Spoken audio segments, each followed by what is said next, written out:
Hi, everyone, and welcome to Val Talks Pets, the forum for pet parents and enthusiasts alike. Having been in the pet industry for over 10 years now, I'm going to share with you issues and questions that arise as I work with pet parents on a day-to-day basis. I am not a veterinarian, but I do have certifications in canine, feline, small animal, fish and herptile, and avian health and nutrition from the University of California, Davis Extension.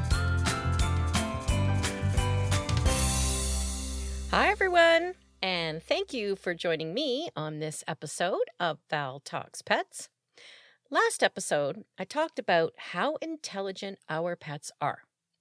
When thinking about the amazing intelligence of service dogs, for example, I started thinking about other roles that animals play. And if that isn't a hint, I thought about animals in the arts, like television and movies.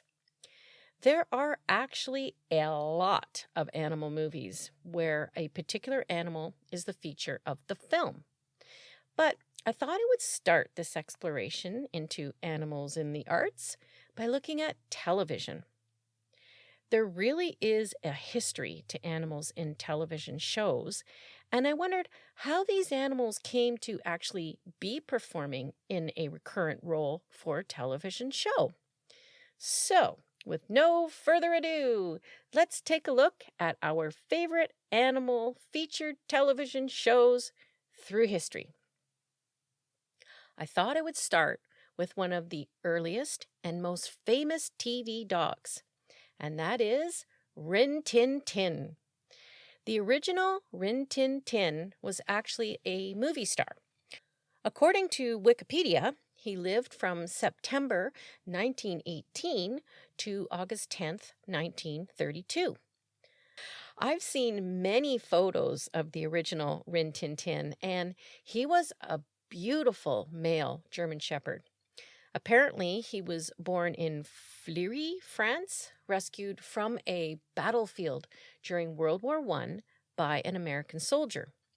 Lee Duncan, the soldier, nicknamed Rin Tin Tin Rinty, and trained him, soliciting for any role in movies, no matter how small, and eventually obtained a silent film job for Rinty. Now, the history of the original Rin Tin Tin through film is quite extensive, but it is the legacy I'm looking at right now. The Rin Tin Tin legacy was made into a television show called The Adventures of Rin Tin Tin, and it aired from October 1954 to May 1959. Set in Arizona at Fort Apache, Little Boy Rusty and Rinty are the only survivors of an attack on their wagon train and are adopted by the 101st Cavalry, where Rinty is commissioned as an honorary corporal. For 164 episodes, Rinty and Rusty helped the cavalry and the people of Mesa Grande to establish order in the American West. According to Wikipedia, 3 different German Shepherds were used as the titular character. Rin Tin Tin IV and one other dog were descended from the original Rinty of movie fame. The other dog used was an unrelated dog named Flame Jr. Now, in this case, the apple did fall far from the tree because, due to Rin Tin Tin IV's poor screen performance, the character was mostly performed by Flame Jr. But the show was fun and exciting for its time, and it wouldn't have even been a show if it hadn't been for Lee Duncan and the shepherd he saved from the battlefield back in World War I. To this day, whether you have seen any old movies or the old TV show, the name Rin Tin Tin stands out as one of the most stalwart examples of a canine in the arts. Not just dogs were stars in TV, but a horse became very famous in his TV show called Mr. Ed. Mr. Ed was about a talking horse, and it was based on a series of children's books by Walter R. Brooks. Mr. Ed, according to Wiki, was a palomino played by a gelding named Bamboo Harvester. He was voiced by a former Western film star named Alan Lane. The show aired from January to July in 1961 and then switched networks and aired from October 1961 to February 1966. Mr. Ed's owner on the show is Wilbur Post, who is a rather klutzy architect. According to Wiki, many of the program's gags follow from Mr. Ed's tendency to talk only to Wilbur, his mysteriously well-cultured essence, his rapscallion tendencies, and his precociously human-like behavior that far exceeds anything those around Wilbur expect of a horse. So, of course, people hear Wilbur speaking to Mr. Ed and wonder if he's lost his mind, and things ensue from there. The interesting thing about Mr. Ed is that it was never actually addressed as to why this horse could talk, and only Wilbur could hear him. In the first episode, when Wilbur expresses an inability to understand the situation, Mr. Ed offers the show's only remark on the subject: "Don't try. It's bigger than both of us." And that was it. Now let's look at the star himself, Bamboo Harvester. Bamboo Harvester lived from 1949 to 1970. He was an American saddlebred Arabian cross. Now, this is the interesting part. Bamboo was trained by Will Rogers' protege, Les Hilton. In 1968, 2 years after the cancellation of Mr. Ed, at the age of 19, Bamboo began to suffer from a variety of age-related ailments, including kidney problems and arthritis. Bamboo crossed the Rainbow Bridge in 1970. During the Mr. Ed run, a second palomino named Pumpkin had been used for still shots and some personal appearances. He lived until 1979 and became unofficially known as Mr. Ed after Bamboo's passing. And of all things, apparently, Bamboo's passing is quite full of controversy. It was thought that Bamboo died from an inadvertent tranquilizer, and it became a controversy that this horse was not the real Bamboo Harvester. Another story says he was actually euthanized. Apparently, we will never really know the truth. Okay, moving on to another famous animal TV personality. How many remember Flipper? Flipper was about a bottlenose dolphin who was a wild pet of a chief warden at Coral Key Park and Marine Preserve and his 2 sons. It aired from September 1964 to April 1967. The show was actually a spin-off from the movie Flipper from 1963.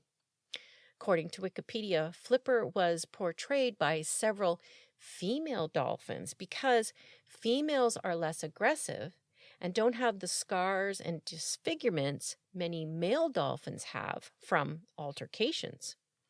Interestingly, the 5 female dolphins performed in all scenes except the tail walk.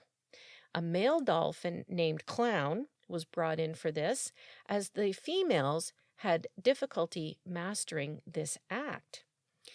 And this is so funny because Flipper would talk to the boys or to the dad, Porter Ricks, and he would have that dolphin sound. Well, it turns out that sound was actually a doctored song of the Australian kookaburra bird.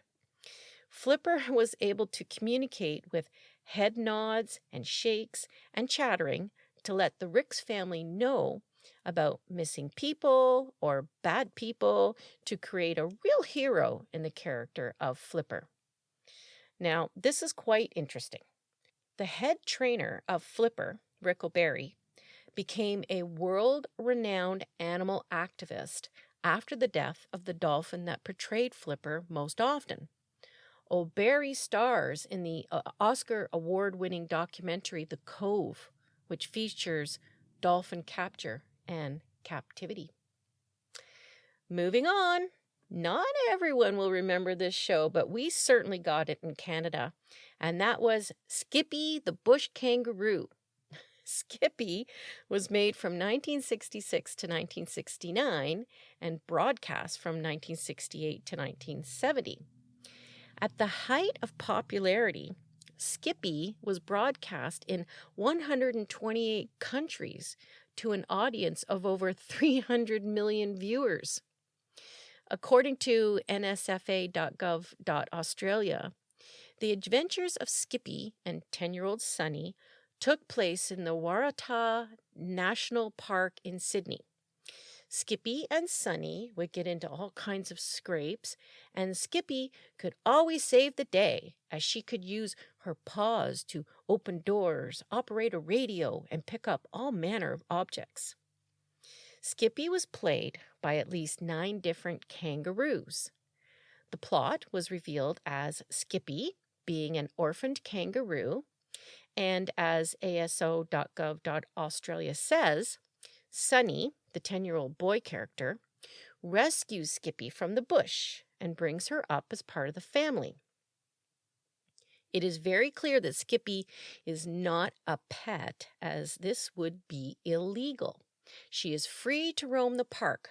However, she has formed a strong bond with Sunny and his family and eats and sleeps at ranger headquarters. Just like the sound that Flipper made, Skippy also had this chick-tick sound. Apparently, kangaroos do not really make this sound. So in order to have Skippy talk, they would give the kangaroo something to chew, hence the sound. As nfsa.gov.australia points out, Skippy introduced Australia and its wildlife to the world. The show carried strong environmental themes about protecting the bush and its inhabitants, and also featured and portrayed Australia's first peoples in a positive light. Our next TV animal is Gentle Ben. Gentle Ben was first introduced in a novel for children. Gentle Ben was a bear who adventures with a boy named Mark Wedlow. The series aired from September 1967 to August 1969. The producer of Gentle Ben, Ivan Tors, was also the producer of Flipper. The series took place in Florida, where Mark's father was a wildlife officer in the Everglades. Several black bears were used to play Ben, but according to Wikipedia, Ben was primarily played by Bruno the bear. Bruno was their favorite bear to work with because he had a good disposition and a range of facial expressions. The additional bears, as Wikipedia points out, were obtained from Canada or near the Canada-US border because those bears' coats were thicker and more photogenic than those bears located further south in the US. The bears were declawed and had most of their teeth removed. And because that just leaves a bad taste, the last comment on the show is that Bruno was said to have passed away in 1980 or 1981. The next famous TV dog is close to my heart, and that is The Littlest Hobo. Now, there was an original black and white TV show of The Littlest Hobo that was a Canadian show that aired originally from 1963 to 1965, based on the American film released in 1958. But in 1979, the series was revived and ran until 1985.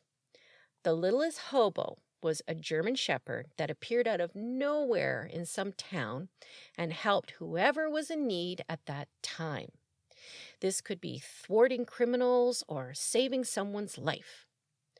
The grateful recipient of Hobo's help would always want to give him a loving home, but Hobo always hit the road at the end of every episode, content to follow his own road to wherever it would take him.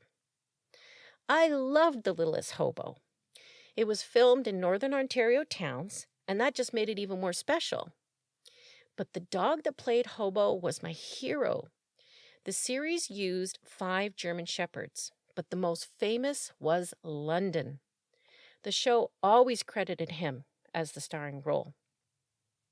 All the dogs were trained by former baseball player Charles Chuck Eisenman. The show itself was, by today's standards, quite hokey, but it became an iconic show for Canadians, embedding its theme song forever in the hearts of those that loved the show. Maybe Tomorrow is the song that comes straight to mind when The Littlest Hobo is mentioned.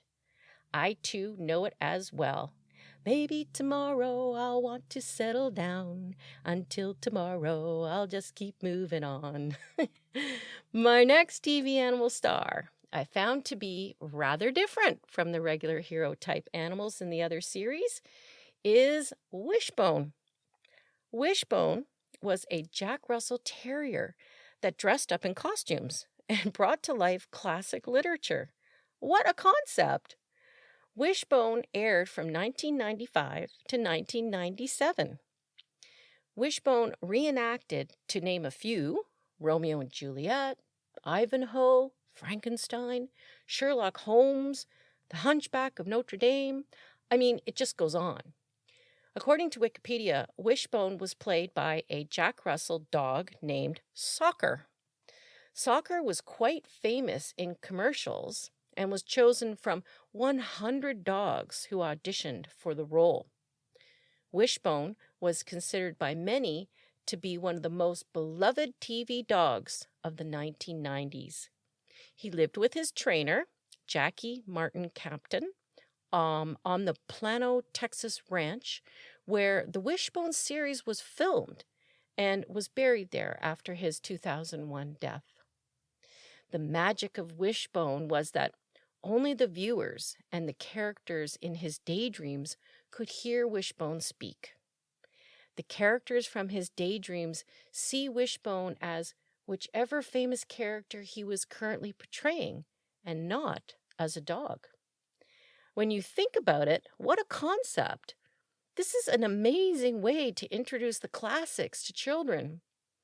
If you ask any child who watched Wishbone regularly, they can remember parts of classics like Robin Hood or Don Quixote if they read the books. At the very least, they would definitely recognize the titles and a bit about the plot. Thank you, Soccer, for being such a good sport and a great animal actor. Now, last but not least, no journey through animals on TV would be complete without Lassie. Is there anyone that doesn't know Lassie? Lassie ran from September 1954 to March 1973. As Wikipedia points out, Lassie was an American television series that follows the adventures of a female rough collie named Lassie and her companions, both human and animal. Lassie was the 7th longest running U.S. primetime television series after The Simpsons, Law & Order Special Victims Unit, Gunsmoke, Law & Order, Family Guy, and NCIS. Lassie had some reinventions over time. Timmy was introduced 4 years in, where Lassie's family took in an orphan. Lassie's family had to move to Australia, and she couldn't go, so she ended up taken in by a U.S. forest ranger and began work with the U.S. Forest Service. Lassie left the Forest Service with no particular explanation and ended up on a ranch for orphaned boys. Lassie was the epitome of canine intelligence, empathy, and the ability to pull heartstrings and a few tears. Lassie, although a female dog in the show, was actually played by male collies. From the first film in 1943 to the last episode of the famous TV series, 9 different dogs played Lassie. According to news.artnet.com, the reason Lassie was played by boy dogs was that female collies tend to blow coat, so a massive hormone-induced shedding process with each heat cycle. The males blow coats as well, but not as noticeably. The original Lassie was Pal. Pal, according to Wikipedia, retired after filming the television pilots and died in June of 1958. He sired a line of descendants who continued to play the fictional character he originated. Pal's descendants, Meyer and Hey, bookended the syndicated run of the Lassie TV series. Lassie set the bar very high for dogs on TV, and to this day remains iconic.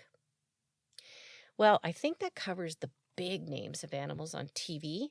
Of course, there was Hammy Hamster, Cheetah the monkey in Tarzan, and who could forget Roy Rogers' horse Trigger, just to name a few more. But the amazing animals that I've had so much fun researching really do show how incredible animals can be and how attracted we are to seeing them in the role of hero and educator. Keeping these animals' legacy alive is really a part of honoring their talent. What a better way to show how knowing is caring, but to salute animals in the arts. Thanks for listening. Thank you for listening to Val Talks Pets. Please remember to follow or subscribe to ensure that you never miss an episode. To really help the show and to make it easier for others to find, please rate and review each episode that you find interesting and helpful. And don't forget that you can also email me at val@valtalkspets.com with topics you would like me to address or with any questions you may have. Also, check out my website at valtalkspets.com and let me know what you think and how we can improve upon it. Thanks for caring.